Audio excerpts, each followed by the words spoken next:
네, 임해고등학교 학생 여러분 안녕하세요. 생활공간과 사회 세 번째 시간, 교통, 통신의 발달과 정보화, 그리고 지역의 공간 변화에 대해서 살펴보도록 하겠습니다. 네, 학습 목표입니다. 교통통신의 발달과 정보화로 인해서 어떤 변화가 생겼는가, 또 어떤 문제가 발생했고 여기에 대한 해결 방안은 무엇일까 생각해 볼 수 있겠죠? 또 지역의 공간이 변화하게 되면서 어떤 변화가 나타났고 또 이것을 우리가 어떻게 조사할 수 있을까? 자, 이 단원에서 살펴보게 되겠습니다. 네, 앞에 있는 내용 간단하게 정리되어 있네요. 교통통신의 발달로 우리의 삶은 어떻게 변했을까요? 자, 우리 화면에 보이는 KTX 산천, 네, 나와 있죠? 2004년도 4월 1일에 고속철도인 KTX가 개통이 되어서 우리나라는 반나절 생활권 시대를 맞이하였습니다. 반나절이면 우리나라 어디든지 갈 수 있게 된 거죠. 현재 서울에서 부산까지 고속열차를 타고 이동하는 데에는 약 2시간 20분 정도 걸린다고 해요. 네, 굉장히 금방 갈 수가 있네요. 여러분이 가보고 싶은 여행지를 한 군데 정하고 어떤 교통수단을 이용할지 말해볼 수 있을까요?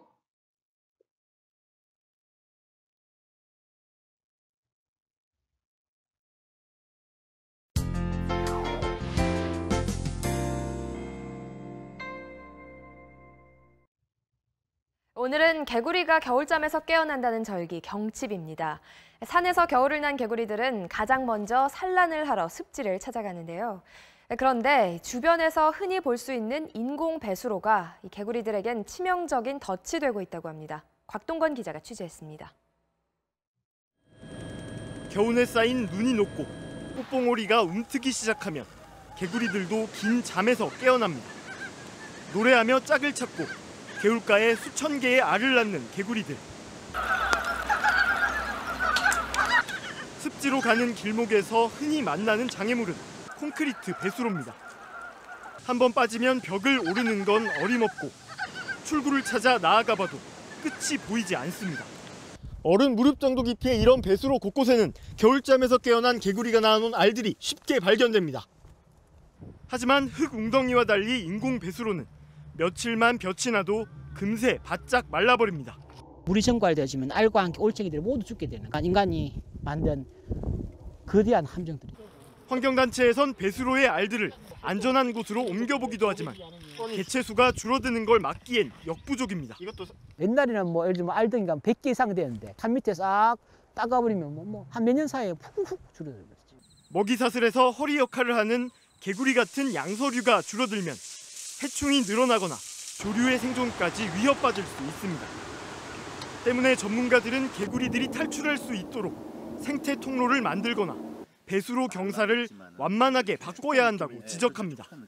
아주 작은 노력이면은 충분히 만들고 설치할 수 있거든요. 개구리들이 출현이 많은 곳, 그런 곳에 집중적으로 먼저 설치할 필요가 있어요. 일부 지자체와 국립공원에서는 생태 보전을 위해 배수로 개선에 나섰지만 실제로 설치된 곳은 전국에서도 손에 꼽는 실정입니다. MBC 뉴스 곽동건입니다. 앞에 영상에서 살펴본 것처럼 교통과 통신이 발달하면서 우리 삶에 긍정적인 변화도 많았지만 여러 가지 문제점이 생기기도 했습니다. 자, 일단은 교통통신의 발달로 인한 영향 먼저 살펴보고 뒤에서 문제점과 해결 방안 살펴보도록 하겠습니다. 자, 옛날에는 도보나 우마차로 주로 이동을 했죠. 우마차, 소나 말이 끄는 수레 생각하시면 돼요. 수레. 자, 산업혁명 이후에 증기기관이 발명되면서 기차가 등장하게 됩니다.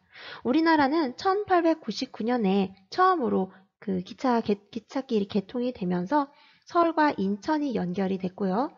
1905년에 두 번째 철도인 경부선이 운행을 개시했는데요. 그 당시에는 서울에서 부산까지 가는데 14시간이 걸렸다고 해요. 아까 KTX가 2시간 20분 정도 걸린다고 했는데 시간에서 굉장히 많은 차이가 나타나고 있네요. 그 외에도 자동차나 항공기와 같은 다양한 교통수단이 발달하게 됩니다. 오늘날에는 개인이 교통수단을 소유하게 되죠. 집마다 자동차 많이 가지고 있죠. 또 대중교통도 많이 발달하면서 대중교통의 이용이 확대되게 됩니다. 자, 통신도 발달했는데요. 옛날에는 도보나 말을 이용해서 주로 소식을 전달을 했었죠. 그리고 전신과 전화가 발명되면서 통신 기술이 발달하게 됩니다. 여러분, 전신 들어보셨어요? 자, 문자나 숫자를 전기 신호로 바꾸어서 전파나 전류로 보내는 통신을 얘기해요. 여러분, 혹시 모르스보 들어봤어요? 띠띠띠띠띠띠 하면서 그 신호의 길이를 조절을 해서 말하고자 하는 내용을 보낼 수 있죠. 자, 이런 것들 이용하는 게 전신이라고 생각하시면 됩니다. 자, 오늘날에는 텔레비전이나 인터넷, 휴대전화 등을 통해서 다량의 정보를 신속하게 주고받을 수 있게 되었죠. 네, 여러분 휴대전화 우리 반에도 보니까 없는 학생이 없더라고요. 네, 굉장히 빠르게 정보를 주고받을 수 있게 되었습니다. 이렇게 교통과 통신이 발달하면서 상품, 또 자본, 또는 기술뿐만이 아니라 문화, 신념, 가치까지도 국경을 넘어 자유롭게 이동하고 있죠. 또 세계 어느 지역에서 발생한 사건이나 활동을 멀리 떨어진 다른 지역에서도 금방 알아낼 수가 있죠. 그래서 국가 간 또는 지역 간 상호 의존성, 즉 서로 의존하고 있는 정도가 심해지고 있다고 생각하시면 되겠습니다. 앞에서 살펴본 교통, 통신의 발달에 따라서 생활 공간에는 어떤 변화가 생겼을까요? 긍정적인 측면에서는 시공간의 제약이 줄어들면서, 즉 시간 또는 공간의 제약이 줄어들면서 공간을 인식하는 범위가 확대되게 됩니다. 또 생활권도 확대되게 되죠. 국토 이용의 효율성도 증대되게 됩니다. 선생님은 여기에 살고 있지만 선생님의 가족은 아직 태국에 살고 있어요. 그러면 선생님이 필요한 자료가 있을 때 예전 같았으면 선생님이 직접 가서 가지고 와야 했을 거예요. 지금은 어때요? 네, 선생님이 이거 뭐 인터넷으로 뭐 어디다 보내줘 이렇게 얘기할 수 있겠죠. 그럼 자료를 빨리 받을 수가 있어요. 또 선생님이 한국에 살고 있지만 태국에서는 그럼 어떤 생활을 하고 있지? 인터넷에서 검색해 볼 수가 있어요. 이렇게 선생님이 공간을 인식하는 범위 자체가 확대될 수 있었겠죠. 하지만 부정적인 측면도 있어요. 바로 지역 격차 문제가 발생하는 건데요. 조금 더 자세히 살펴볼게요. 자, 새로운 교통로나 교통시설이 건설되는 지역은 접근성이 향상되면서 지역 간의 교류가 활발해지고 지역 경제가 활성화되게 됩니다. 하지만 교통이 불편한 지역이나 새로운 교통로의 건설로 인해서 다른 지역으로 인구와 기능이 유출되는 지역 생길 수 있겠죠. 자, 이들 지역은 경제가 침체되거나 쇠퇴할 수 있습니다. 선생님 언니의 시댁은 부산이에요. 예전에는 그 김포공항에서 비행기를 타고 부산까지 갔었어요. 그런데 KTX 수서역에서 SRT 개통이 됐죠? 그러면서 이제는 가급적이면 KTX를 타고 부산에 가는 거예요. 그럼 예전에는 김포공항 주변에 이렇게 공항으로 오는 사람들로 인해서 그 사람들이 뭐 밥도 먹고 물건도 사고 하면서 경제가 조금 더 풍요로울 수 있었다면 지금은 어때요? 네, 사람들을 많이 빼앗기면서 경제가 침체될 수 있겠죠. 네, 우리나라 KTX 노선이 나와 있네요. 예전에는 KTX 타기 위해서는 여기 성남 지역에서는 광명이나 아니면 용산까지 가야만 했었죠. 그런데 2016년도에 수서발 고속열차 SRT가 개통이 되면서 용산이나 광명까지 갈 필요가 없게 됐죠. 선생님 예전에 선생님 엄마랑 같이 광명시에서 그 가구파는 이땡땡 매장에 갔던 적이 있어요. 선생님이 바빠서, 선생님 그때는 인천에 살고 있었거든요. 바빠서 엄마를 집까지 모셔다 드리지 못하고 선생님 엄마한테 엄마 이거 광명에서 성남 가는 버스가 있대 하고 인터넷에서 검색해 봤었거든요. 그래서 있어서 버스 타고 가시면 되겠어요 말씀을 드렸는데 세상에 이 수서에서 SRT가 개통이 되면서 광명에서 성남까지 오는 버스가 없어진 거예요. 선생님 엄마가 돌아서 성남까지 오시는데 굉장히 오래 걸리셨다고 그래요. 자, 이렇게 새로운 교통로가 또는 새로운 교통시설이 건설되면서 기존에 있는 교통시설 없어질 수 있겠죠. 자, 이렇게 또 KTX가 건설이 되면서 생활권 자체도 변화할 수 있게 됩니다. 예전에 선생님 친구가 결혼을 했는데 이제 그 친구는 직장이 지방이었어요. 그리고 남편은 직장이 서울이었고요. 그럼 신혼집을 어디에 얻어야 할까 고민을 하다가 KTX가 다니는 광명으로 우리 그 신혼집을 얻자 해서 거기에 집을 얻더라고요. 그런데 지금 같은 경우는 뭐 수서역 근처 아니면 뭐 동탄 근처 뭐 이렇게 다른 지역에 그 신혼집을 얻어도 출퇴근이 가능하게 됐죠. 그러니까 지역 경제에도 이렇게 영향을 크게 주게 됩니다. 자, 우리 교과서 80쪽 생각을 키우는 활동에 교통의 발달이 지역에 어떤 영향을 미쳤을까? 사례 두 가지가 나와 있어요. 자, 호남 고속철도의 개통 이후에 어떤 상황이 생겼나요? 네, 수도권 인구 중에서 호남 지역으로 이동할 때 고속철도를 이용하는 승객은 늘어난 반면에 고속버스와 항공기를 이용하는 승객은 줄어들었다고 합니다. 새로운 교통수단이 등장하거나 성장하면 이렇게 다른 교통수단이 쇠퇴하게 되죠.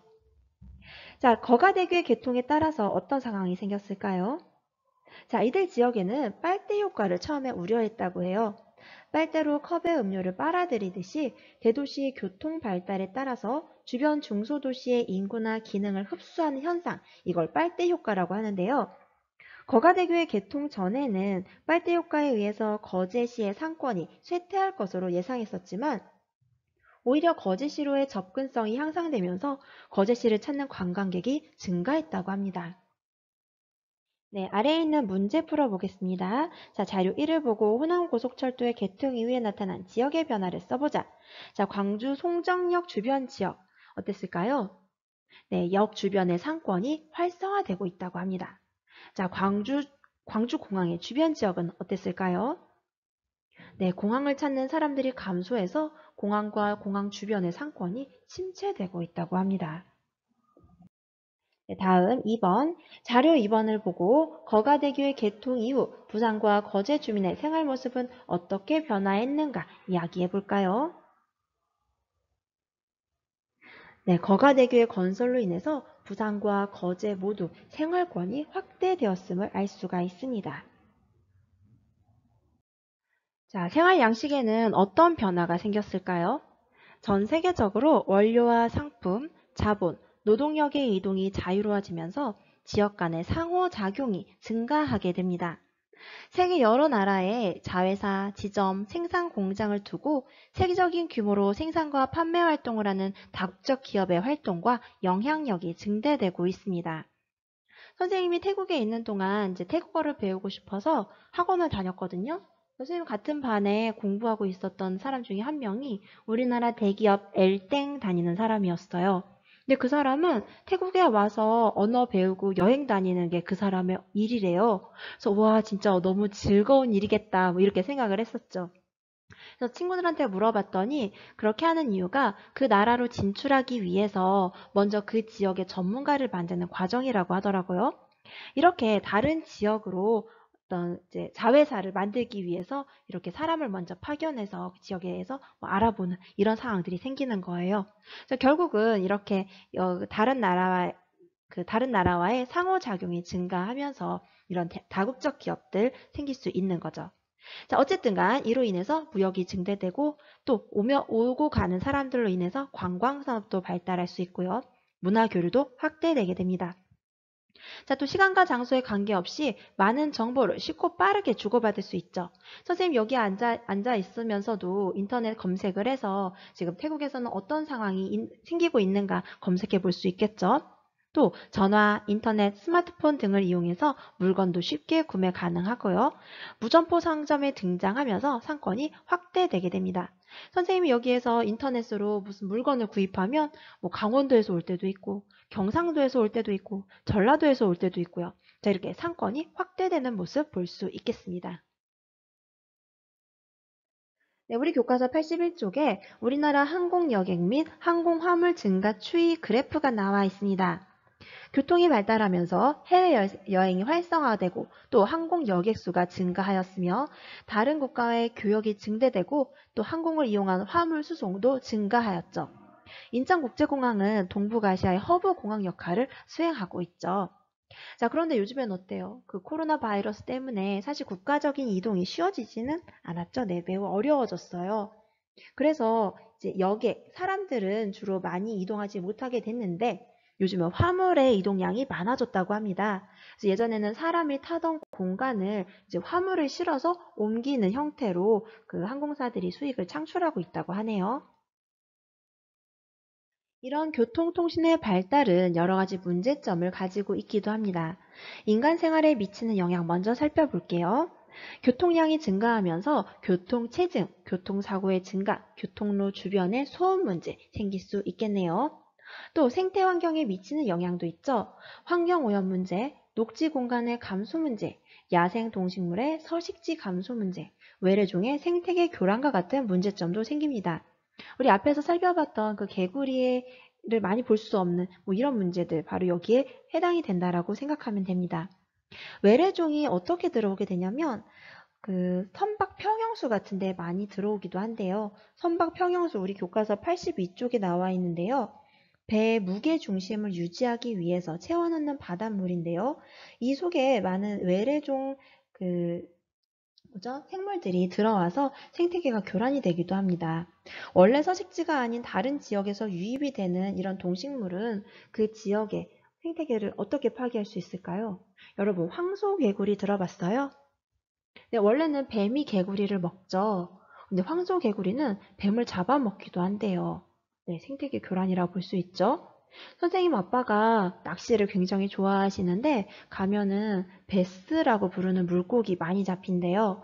근데 그게 원래는 우리나라 토종 물고기가 아닌데 베스가 그 물속에서 모든 걸 다 잡아먹고 해서 토종 물고기들이 서식지를 많이 잃게 되는 그런 상황도 초래되기도 했다고 합니다. 그 외에도 문화와 관련된 일도 있어요. 이렇게 문화 교류가 활발해지면 뭐 다양한 문화를 접할 수 있는 장점이 있긴 하지만 또 문화의 다양성이 파괴되고 문화가 획일화되는 그런 부정적인 측면도 나타날 수 있습니다. 예전에는 뭐 해외여행을 가면 그 나라의 전통적인 복장 이런 거 볼 수가 있었다면 지금은 어느 나라에 가도 청바지에 티셔츠 입는 모습 네, 이런 거 많이 볼 수가 있다는 얘기예요. 또 음식 같은 경우도 마찬가지죠. 그 지역의 전통적인 음식 좀 없어지고 뭐 패스트푸드 같은 것들이 많이 자리 잡는 그런 상황도 생길 수 있습니다.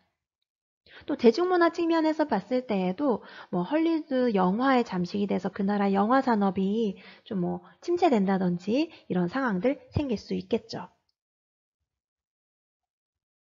교통통신의 발달에 따른 문제점 어떻게 해결할 수 있을까요? 자, 오염물질 배출량 검사 강화, 기술 개발 장려와 같은 환경 보호를 위한 다양한 정책 마련할 수 있겠죠. 또 환경 친화적인 도로를 건설하고 생태 통로를 건설하는 방법도 사용할 수 있겠습니다. 우리 교과서 82쪽 알아볼까요에 보면은 교통의 발달과 생태계에 미치는 영향과 관련된 읽기 자료 나와 있어요. 자, 생태 통로 사진도 볼 수 있네요. 야생동물에게 이동 경로를 제공할 수도 있고 천적이나 인간의 위협으로부터 피난처 역할도 할 수 있습니다. 또 장기적으로 봤을 때에는 생태계의 연속성도 유지시켜 줄 수 있겠네요. 물고기 이동을 위한 어도, 이것도 생태 통로에 해당이 되는데요. 여기 탄천 지나가다 보니까 경사를 줘서 물고기들이 지나다닐 수 있게 그렇게 만들어 놨더라고요. 물고기 지나가는 건 못 봤지만 네, 비가 많이 와서 좀 물이 찼을 때 물고기들 지나다닐 수 있겠죠? 네, 확인학습 보겠습니다. 교통통신의 발달에 따른 변화를 보기에서 골라 기호를 써보자. 자, 상권 작아지나요?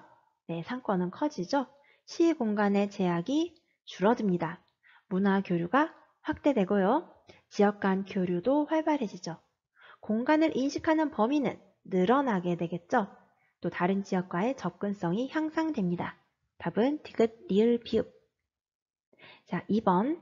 이것의 증가로 교통체증, 교통사고 증가, 교통로 주변의 소음 발생 등의 문제가 발생하고 있다. 뭘까요? 네, 맞습니다. 교통량이죠. 교통량이 증가하면서 이런 문제 발생하고 있습니다. 3번. 오염물질 배출량 검사 강화 및 기술개발 장려, 생태도로 건설하는 등의 땡땡땡땡땡 이것을 보호하기 위한 다양한 정책을 마련해야 한다. 뭘까요? 네, 환경입니다. 네, 환경을 보호하기 위한 다양한 정책 마련할 수 있겠네요. 네, 다음으로 정보화에 따른 변화 살펴보도록 하겠습니다. 자, 정보화, 무엇을 정보화라고 얘기하나요? 컴퓨터, 인터넷, 인공위성과 같은 정보통신 기술을 활용하여 정보를 신속하고 정확하게 수집, 이용, 가공하는 현상을 우리가 정보화라고 이야기하죠. 자, 정보사회, 바로 이런 정보를 이용하는 사회죠. 지식과 정보가 중요한 자원이 되고 이를 중심으로 운영되고 발전하는 사회를 정보사회라고 이야기합니다. 요즘에는 인터넷을 기반으로 사람과 사물, 또 사물과 사물 간의 정보를 상호 소통하는 그런 지능형 기술 및 서비스인 사물 인터넷, 우리 IoT라고 부르죠. 인터넷 오브 띵스, IoT가 대중화되면서 생활의 편리성과 안전성이 증대되고 있어요. 여러분 IoT 혹시 집에 가지고 있나요? 네, 헬로 땡땡 하면 네 주인님 말씀하세요 하면서 뭐 스피커가 말을 하죠. 네, 이런 것들 바로 여기 IoT 기술을 이용한 사례라고 볼 수가 있겠습니다. 자, 정보에 따라서 생활 공간은 어떻게 변화할까요? 자, 생활 공간이 가상 공간으로 확대되게 됩니다. 자, 여러분 게임할 때 게임 친구들이랑 뭐 수다도 떨고 뭐 가족도 만들고 그렇게 하죠. 자, 여러분의 생활 공간이 확대되었다라고 볼 수 있겠네요. 자, 또 인터넷과 휴대전화 등을 이용해서 업무 및 소비 공간의 변화로 인한 공간적 제약이 감소되게 됩니다. 자, 전자상거래나 재택근무, 그리고 여러분이 하는 온라인 클래스를 통해서 집에서 학업을 수행하는 것도 이 사례라고 볼 수 있겠습니다. 자, 지리정보 시스템 GIS와 위성 위치 확인 시스템 GPS와 같은 그 공간 정보 기술이 발달하게 됩니다.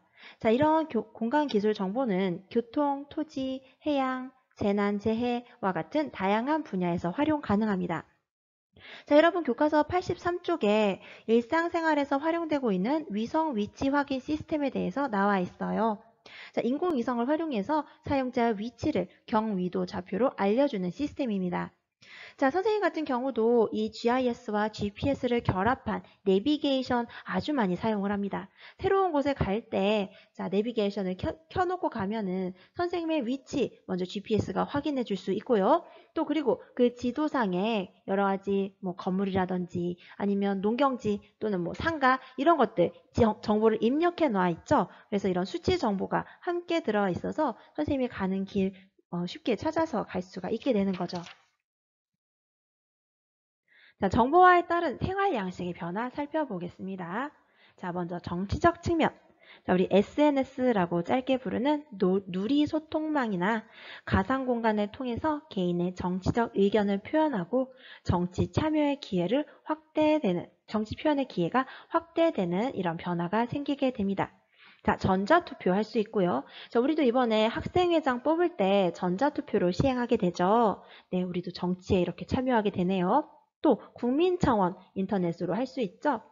자, 누군가 뭔가 불합리한 일을 당했거나 뭐 그럴 때 국민청원을 통해서 좀 더 이렇게 이슈화하는 뭐 그런 상황들 우리 지금 많이 하고 있습니다. 또 서명도 할 수 있죠. 선생님 같은 경우도 국민청원에 올라온 내용에 참여하고 싶을 때 동의합니다 하고 쓰기도 하고 또 누군가 뭐 서명운동 같은 거 할 때에도 참여하기도 합니다.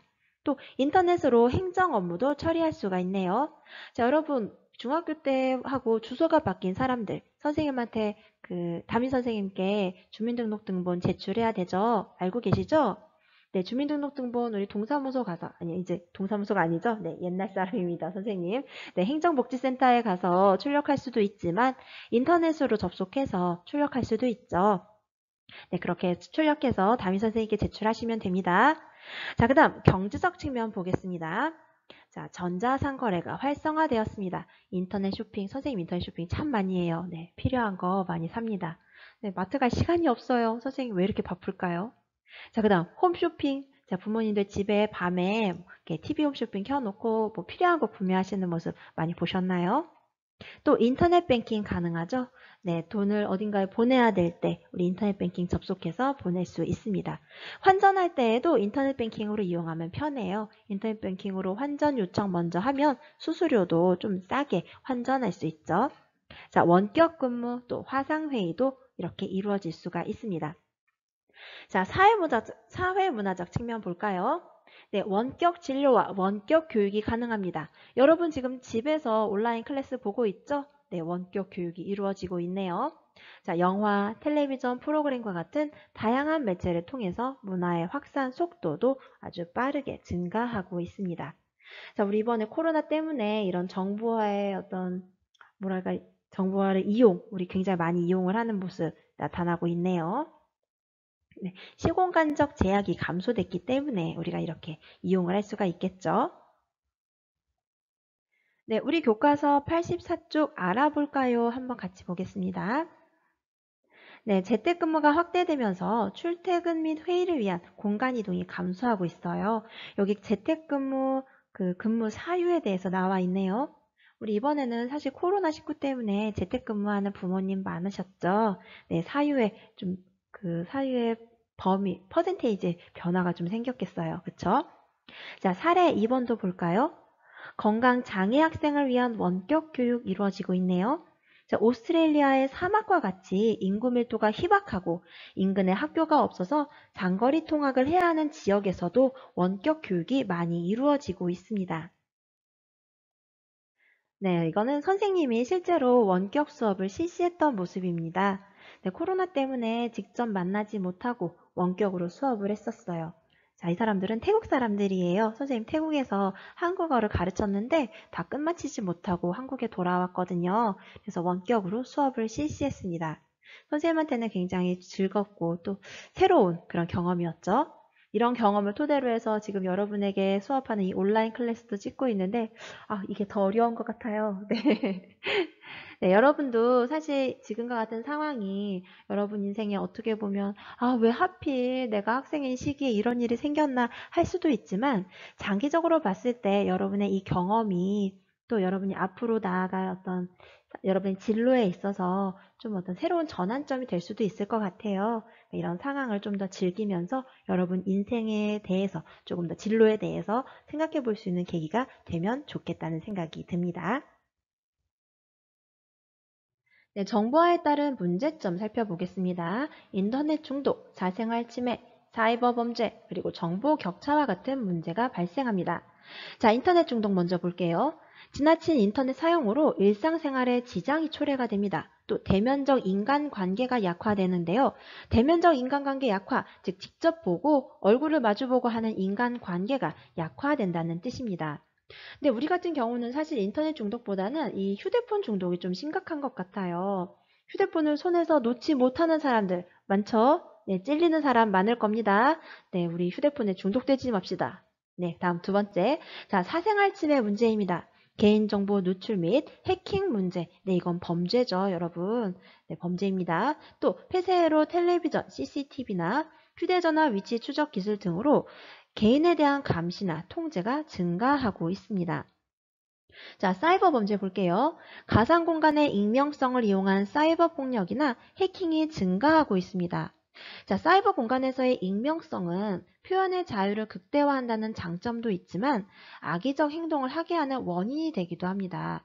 특히 친구들의 어떤 비방이나 아니 욕설 이런 것들을 여러분 뭐 카톡방이나 단체 카톡방 이런 데에서 막 서로 막 누구 흉보는 내용 이런 거 하는 거 여러분 이것도 범죄 될 수 있습니다. 조심하셔야 돼요. 자, 사이버 공간에서의 익명적 표현의 자유는 타인의 인권을 침해하지 않는 범위 내에서 사회 질서를 훼손하지 않는 범위 내에서 누려야 합니다. 여러분 조심합시다. 자, 그리고 프로그램 불법 복제, 전자상거래 사기, 유해 사이트 운영과 같은 사이버 범죄들 나오고 있죠. 자, 프로그램 불법 복제 뭐예요? 뭐 음악이나 영화나 만화 같은 것들 불법으로 복제하거나 아니면 불법으로 파일을 거래하는 행위. 자, 지적 재산권을 침해하는 행위입니다. 절대 하면 안 돼요. 또 전자상거래 사기 하면 안 되겠죠? 또 요즘에 유해 사이트 운영, 사이트는 아니지만 최근에 N번방과 관련된 사건 굉장히 이슈화 됐었죠. 자, 여러분 이런 것들 우리 절대 하지 맙시다. 자, 그 다음 정보 격차 보겠습니다. 자, 지역 간, 계층 간에 정보에 접근할 수 있는 제도와 환경에서 차이가 나면서 정보 격차의 차이가 발생하게 됩니다. 자, 이게 정보사회에서는 사실 이 개인의 정보통신 기술 활용 능력이나 정보 처리 능력에 따라서 사회적, 경제적 격차가 발생할 수 있죠. 우리가 검색을 통해서 또는 어떤 여러 가지 정보를 통해서 얻을 수 있는 이익들 있잖아요. 뭐 장학금을 받는다거나 아니면 뭐 학교에 대한 입시에 관련된 정보를 얻는다거나 이런 데에서 차이가 발생할 수 있다는 거죠. 자, 정보화에 따른 문제점을 해결하기 위해서 우리 어떻게 할 수 있을까요? 자, 먼저 사회적 차원 살펴보겠습니다. 개인정보보호법과 국가정보화 기본법과 같은 관계 법령을 정비하고 강화할 수 있습니다. 또 정보 소외 계층을 위한 사회복지제도를 확대하고 인터넷 중독 예방 및 치료 프로그램, 사이버 범죄를 막기 위한 예방 교육을 실시할 수 있겠습니다. 살펴보겠습니다. 자, 내용 읽어보시고요.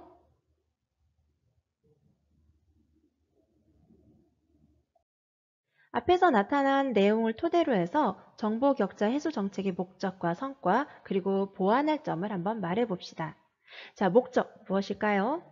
네, 모든 국민이 정보통신 서비스에 원활하게 접근하고 정보를 유익하게 활용할 수 있는 기본적 권리를 실질적으로 누리도록 하는 게 목적이겠죠. 자, 성과. 정보 격차 해소 정책을 꾸준히 시행해온 결과 장애인, 저소득층, 농어민, 장노년층, 북한 이탈 주민, 그리고 결혼 이민자의 정보화 수준이 매년 향상되고 있다고 합니다. 자, 보완할 점 한번 같이 살펴보도록 하겠습니다. 자, 정부의 노력으로 인해서 접근 지수가 높아지긴 했지만 활용 지수는 여전히 낮게 나타납니다.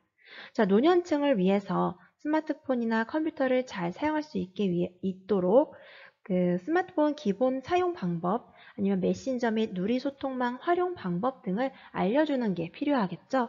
주로 행정복지센터 같은 데에서 그런 교육 프로그램 같은 거 많이 열기도 하더라고요.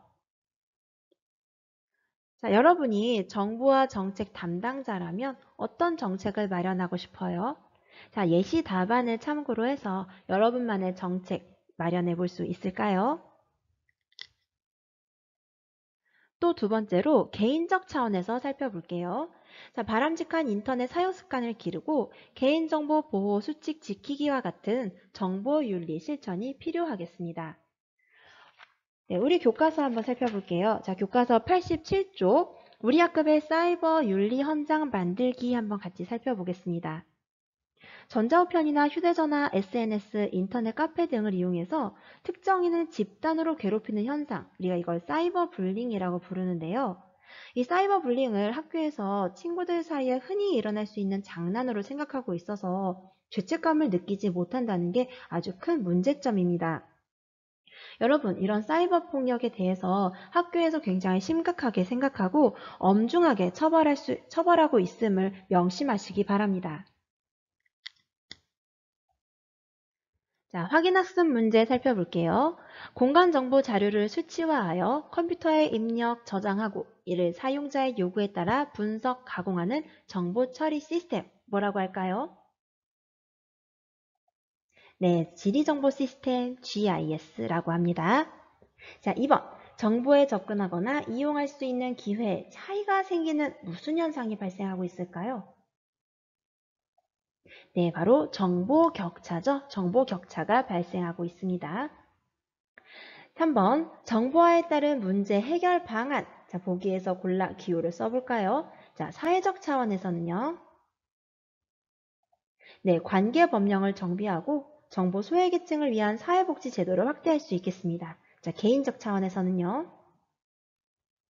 네, 바람직한 인터넷 사용 습관을 기르고 정보 윤리를 실천할 수 있겠습니다. 네, 우리 교과서 88쪽 이제 3단원 지역 공간의 변화 살펴보도록 하겠습니다. 자, 이 태화강에 대한 사례가 나와 있죠? 태화강은 울산광역시에 있는 강이에요. 이 울산은 우리나라에서 그 경제개발 계획의 일환으로 아주 공업이 발달했던 지역입니다. 우리나라 최초로 정유 공장이 준공된 이후에 자동차 공업, 조선공업, 그리고 석유화학 공업이 발달하면서 우리나라 최대 공업도시가 됐던 지역이죠. 자, 그런데 이 지역의 태화강 어떻게 됐나요? 네, 강이 아주 더럽게 오염이 돼버렸대요. 자, 여기에서 우리에게 주는 교훈을 한번 생각해보고 우리 지역에도 이런 문제를 해결해야 하는 곳이 있는지 한번 알아봅시다. 네, 산업화는 지역을 발전시키고 경제를 활성화시키지만 하천 오염과 같은 생태 환경에 부정적인 변화를 일으키기도 합니다. 자, 우리 지역은 어떨까요? 우리 지금 여기 예시는 안산시에 대한 내용이 나와 있는데 우린 성남시에 대한 내용 한번 찾아볼 수 있겠죠. 네, 지역은 어떻게 변화하고 있을까요? 자, 공간 변화의 원인 살펴볼게요. 자, 산업화로 인해서 일자리가 증가하고 인구가 증가하게 됩니다. 또 도시화로 인해서 도시적 생활 양식이 확대되게 되죠. 자, 우리 교과서 89쪽에 맨 위에 충청남도 당진의 사례, 그리고 아래쪽에 산업구조의 변화, 에스파냐의 빌바오시의 사례 나와 있어요. 자, 위에 있는 당진 거 먼저 볼게요. 자, 서해대교와 서해안 고속도로가 개통되면서 많은 철강 기업들이 모여들었대요. 그러면서 군에서 시로 승격하게 됩니다. 자, 당진의 이런 교통통신의 발달에 따른 변화 살펴봤고요. 자, 빌바오시의 공간 변화 한번 살펴보겠습니다. 자, 항구 도시로 발달했던 이 빌바오시, 그다음 철광석 산지로서 제철공업과 조선공업이 발달했네요. 하지만 조선공업이 쇠퇴하면서 사람들이 도시를 떠났대요. 이후 강변에 생태공원과 문화시설을 만들면서 새롭게 문화도시로 바뀌어서 성장하게 된 사례 나와 있습니다. 자, 이렇게 산업구조가 변화하면서 문화, 관광 등의 3차 산업을 중심으로 산업구조가 변화한 대표적인 사례 지역이라고 볼 수 있겠습니다. 자, 지역의 공간 변화가 초래하는 양상 살펴보겠습니다. 자, 지역의 토지 이용, 산업, 생태 환경, 인구, 주민 직업, 인간관계, 주민 가치관 같은 것들이 변화하게 되죠. 또 각 지역이 가진 고유의 특성이 약화되거나 새로운 지역성도 생겨날 수 있게 됩니다. 자, 확인학습 풀어보도록 하겠습니다. 자, 도시화로 인해서 도시적 생활 양식이 확대되면서 각 지역이 가진 고유의 특성이 약화되고 있습니다. 또 공업도시에서 문화도시로 탈바꿈하면서 다시 성장한 빌바오시처럼 산업구조의 변화에 따라 지역의 공간이 변화하기도 합니다. 자, 밑에 있는 내용 OX 해볼게요. 지역의 특성은 변화하지 않고 고정되어 있나요? 아니죠. 변화하고 있죠. 또 공간 변화로 인해서 주민들의 직업, 가치관 등이 변화하기도 합니다. 자, 공간 변화는 토지 이용, 산업, 생태 환경의 변화를 중심으로 살펴볼 수 있겠습니다. 별로 내용이 어렵지 않았죠? 자, 공간 변화로 인해서 어떤 문제점이 났을까? 자, 여기 이런 문제점을 알기 위해서는 일단 지역에 대해서 조사를 할 수 있어야 되겠죠.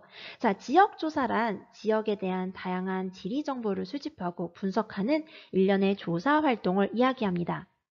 지역의 특성을 이해하거나 지역의 공간 변화와 문제점을 파악하고 해결 방안을 마련하기 위해서는 지역 조사를 꼭 실시해야 되겠죠. 자, 지역 조사의 순서와 방법입니다. 자, 첫 번째, 조사 주제와 방법, 그리고 지역을 선정합니다. 지역의 공간 변화를 알아보기 위한 조사 주제를 먼저 선정해야 되겠죠? 그리고 주제에 적합한 지역과 조사 방법을 선정해야 합니다. 자, 그 다음 두 번째, 지역 정보를 수집해야 합니다. 자, 먼저 실내 조사를 실시하는데요.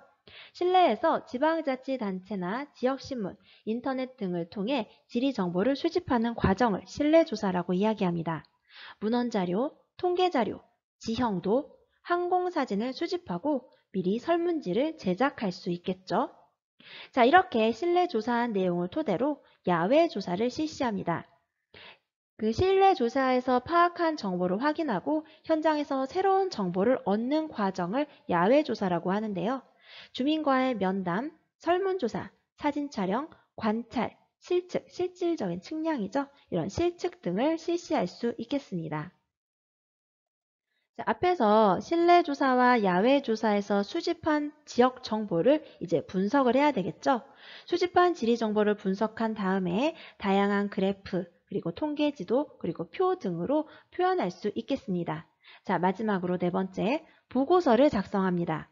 자, 조사 주제와 방법, 분석한 자료, 그리고 지역의 문제점 및 해결 방안이 명확하게 드러나도록 핵심 내용을 간결하고 체계적으로 기술해야 하겠습니다. 네, 우리 교과서 90쪽, 91쪽에 생각을 키우는 활동 1, 평택시의 사례를 통해 보는 지역의 공간 변화 나와 있습니다. 자, 평택시의 사례를 통해서 지역의 공간 변화 한번 파악을 해볼까요? 자, 그래프를 먼저 보세요. 자, 자료 1 볼까요? 자, 1차 산업, 1961년도에 1차 산업 중심이었지만 이제 2015년에 오니까 2차 산업과 3차 산업이 발달한 모습, 우리 이 그래프를 통해서 살펴볼 수가 있습니다. 평택 당진항의 총 화물량 처리 실적도 한번 볼까요? 네, 굉장히 많이 증가하고 있네요. 자, 평택의 토지 이용 변화도 한번 살펴보겠습니다. 자, 항공사진을 비교해보면 오늘날에는 평택 당진항이 건설되어 있고 곳곳에 도로가 건설되어 있는 등 해상이나 육상 교통이 발달하여 있음을 알 수가 있습니다. 또 평택 당진항과 도로 주변에는 각종 공업시설과 건물들이 들어서 있는 것도 확인할 수 있겠네요. 자, 평택시의 인구 변화 볼까요? 자, 86년도에 평택시의 인구는 약 7만 명 정도였죠. 그런데 2015년 되니까 어때요? 약 46만 명에 이릅니다. 자, 1995년에는 평택시와 평택군 그리고 송탄시가 도농복합의 형태로 통합돼서 인구가 급증하게 됩니다. 자, 평택 시민의 직업 변화 한번 살펴볼까요? 자, 산업화와 도시화로 인해서 직업이 분화되고 전문화되게 됩니다. 자, 61년도에는 농림어업 종사자 비중이 76%였죠? 그런데 2015년에 되니까 0.2%에 불과해요. 또 1961년도에 산업별 종사자 유형이 다양하지 않았던 것에 비해서 2015년도에는 산업별 종사자 유형이 매우 다양해졌음을 알 수가 있습니다. 네, 이 자료를 토대로 해서 평택시의 변화를 정리해보고 이런 변화의 원인을 말해봅시다. 네, 1차 산업 중심에서 2, 3차 산업 중심으로 변화하게 됐죠. 자, 공업의 발달과 교통의 발달에 따른 거라고 볼 수 있겠습니다. 자, 토지 이용 앞에서 우리 같이 살펴본 내용과 같은 내용 나와 있네요.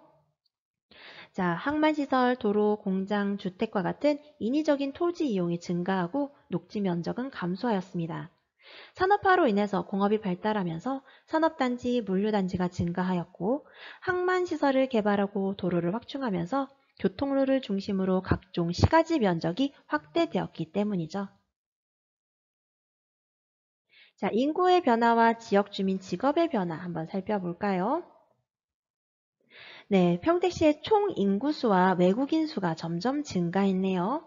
자, 이것은 평택시에 공업이 발달하면서 일자리가 증가하였고 일자리를 찾는 외국인의 유입도 활발해졌기 때문이죠. 또 교통이 발달하면서 다른 지역과의 접근성이 증대된 것도 인구 증가에 영향을 주었습니다. 자, 지역 주민의 직업 변화 볼게요. 자, 1961년도 평택시는 1차 산업에 종사하는 인구가 많았고 주민들의 직업이 다양하지 않았죠.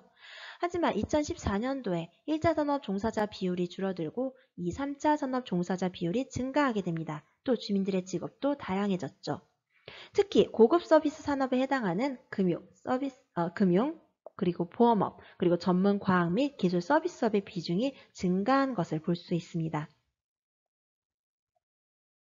자, 다음 교과서 92쪽에 있는 평택시의 사례 한번 같이 살펴볼게요. 우리 지역의 변화상과 문제점 조사해 볼 수 있을까요? 네, 자료 1, 자료 2, 그리고 자료 3 읽어보시고요. 자, 평택시는 산업화와 도시화로 지역의 경제가 성장하는 측면도 나타나고 있지만 지역 개발을 둘러싸고 주민 간의 갈등, 이익단체의 갈등과 같은 여러 사회 갈등도 발생하고 있어요. 자, 설문조사 결과 보니까 편의시설, 주택, 주차시설 부족 및 열악한 생활 환경의 개선을 위한 그런 개선에 대한 요구가 크다는 것을 알 수가 있습니다. 네, 자료를 바탕으로 해서 문제점 파악을 해볼까요? 네, 평택호 오염과 같은 환경 오염 문제 발생하고 있고요. 또 이익단체의 갈등 발생하고 있습니다.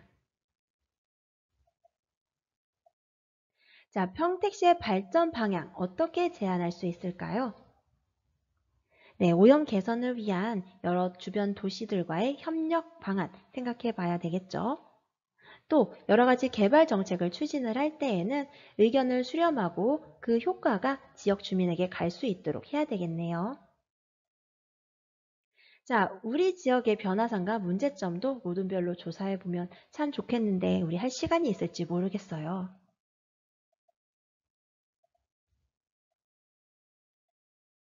네, 태백시의 사례 함께 살펴봤습니다. 여러분 다 읽어보세요.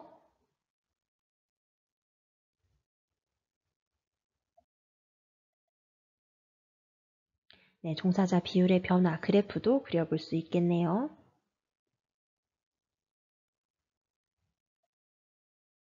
자, 문제점과 해결 방안 생각해 볼 수 있을까요?